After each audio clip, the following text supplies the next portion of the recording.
sou o Dr. Vitório, estamos no programa Papo de Doutor. Antes de iniciarmos, convido vocês a se inscreverem no canal e ativarem as notificações. Hoje conversaremos sobre uma situação bastante surpreendente, uma bactéria que vive num lugar extremamente inóspito. O assunto é o Helicobacter pylori no nosso estômago.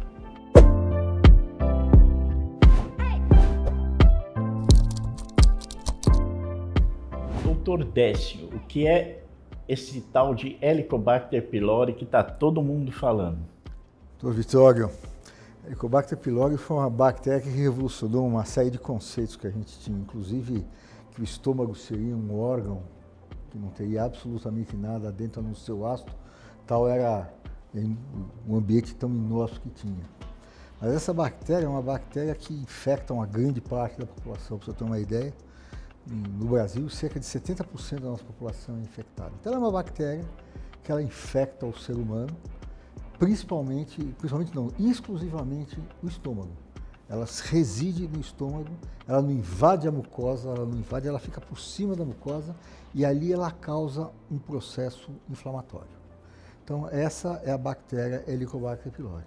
Ela é tão antiga que ela foi encontrada em fezes de múmias de mais de 3.000 anos atrás. Através de um exame de PCR, o PCR fecal, demonstraram que em múmia já existia essa bactéria. E você falou em 60%, então ela é bem frequente. Ela é bem frequente. Ela também depende muito da camada social, vamos assim dizer, porque ela é uma bactéria que você adquire fundamentalmente pela ingestão dela, de alimentos contaminados, água contaminada e assim por diante. Então, quanto melhor as condições sanitárias, maior a possibilidade de você não se infectar. Quanto pior, pior. Então, se você tem até um trabalho interessante de um colega que ele fez, que era um prédio de alto luxo do lado de uma favela. Ele fez o trabalho avaliando esse prédio de alto luxo na favela, assim, que era colado embaixo, assim, do lado.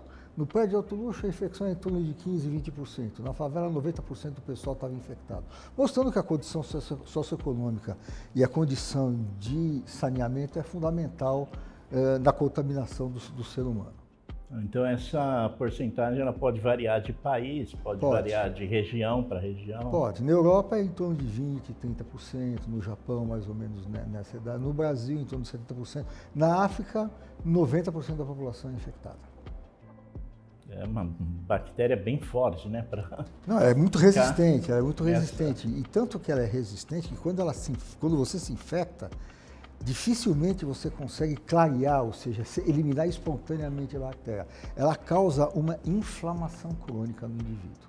Ela fica ali, ela se ajeita e ela pode ou não causar uma série de coisas, mas ela fica ali cronicamente e causa um processo inflamatório infeccioso crônico.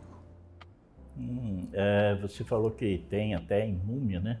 Mas ela foi descoberta não há tanto tempo assim, ou pelo menos provado que ela fazia alguma coisa. Na realidade, ela foi descoberta nos anos 80, né? Ela já tinha sido vista, mas nunca ninguém tinha prestado muita atenção, ninguém acreditava que alguma coisa sobrevivesse dentro do meio ácido do estômago pH1, 2.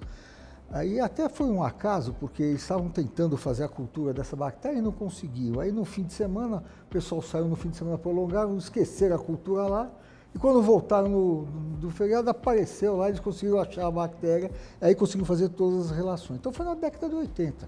Inclusive, esses indivíduos que descobriram essa bactéria, que são o Warren Marshall, são da Austrália, um embora seja americano, o outro é australiano, um é patologista, outro é gastrologista. Eles ganharam o prêmio Nobel de Medicina. Tal foi o impacto que isso aí causou, porque a gente... Não, porque a partir do momento que a gente descobriu essa bactéria e a relação que ela tem com a doença, e se demonstrando que quando você trata a bactéria, a doença deixa de existir, ou seja, você está falando de cura de uma doença, que é a úlcera, por exemplo, que a gente falava antigamente de tratamento, não de cura. E hoje a gente fala de cura. Quando você retira a bactéria, dificilmente esse indivíduo vai recidivar a úlcera novamente. Décio, quais são as consequências e os sintomas desta infecção? Assim, é importante salientar que, embora ela cause um processo inflamatório crônico, a grande maioria dos pacientes são assintomáticos. A grande maioria dos pacientes Nada.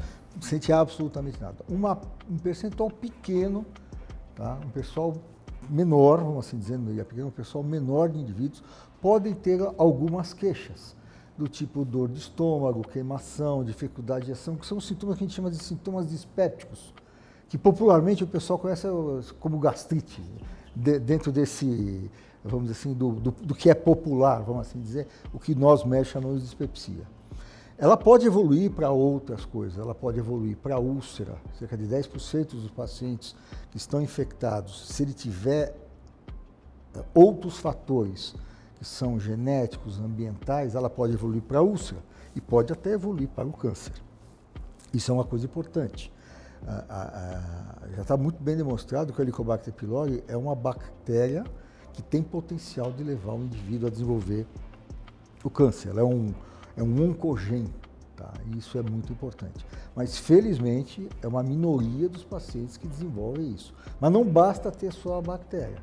Você tem que ter fatores genéticos, fatores ambientais, fatores dietéticos, ou seja, tudo aquilo que, na somatória, acaba levando o indivíduo a desenvolver, eventualmente, qualquer doença. Não estou falando nem só de câncer. Mas, assim, voltando, a maioria dos pacientes não vai sentir absolutamente nada. Nós fizemos um trabalho no Hospital das Clínicas, nós pegamos 1000 pacientes.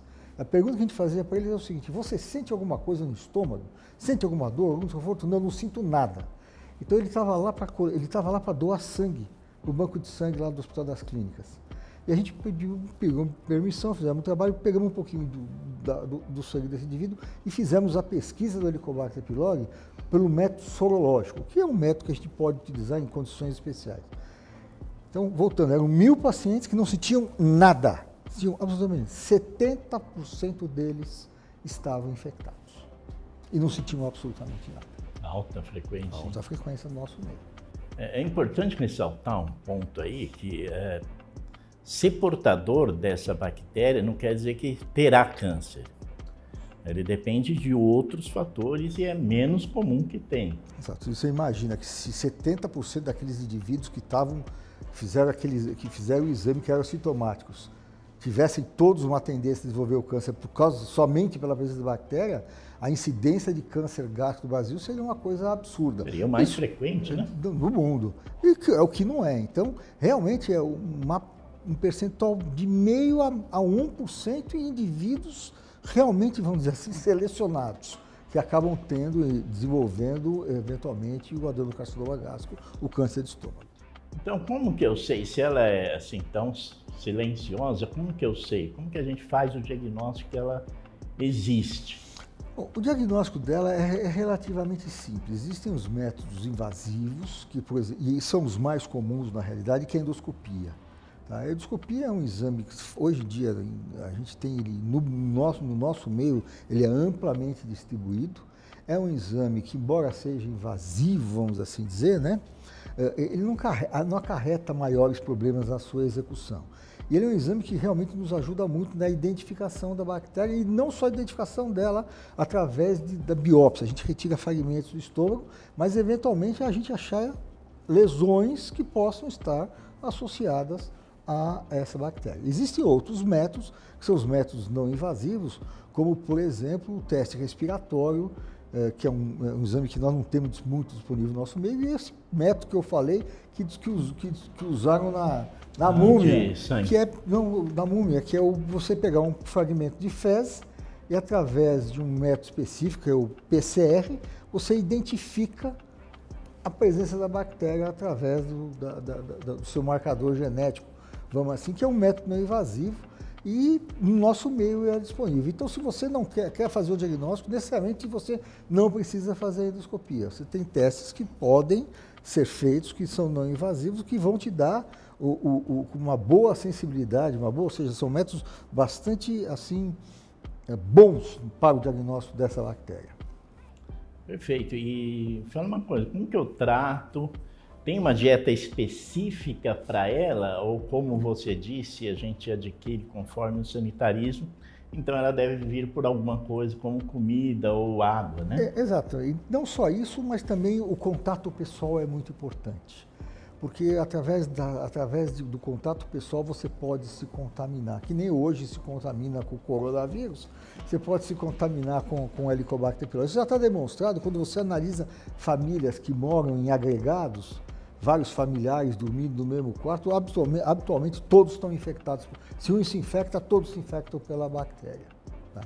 Então, esse é do ponto de vista de como ela pode facilmente ser transmitida de um para o outro através de alimentos contaminados, uma série de situações na qual esse indivíduo vai estar exposto a essa bactéria.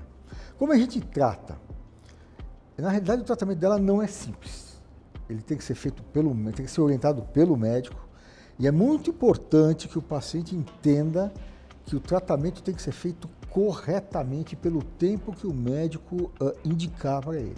Normalmente a gente utiliza 2 antibióticos e um outro medicamento que é um inibidor da secreção ácida. É a associação desses 3 medicamentos, ou eventualmente, dependendo, até 4 medicamentos se for o caso, que com a utilização desses medicamentos por 14 dias, tá, a gente consegue erradicar cerca de 85% a 90% das infecções causadas pelo Helicobacter pylori, mas ela é fundamental que o indivíduo tome os remédios direitinho.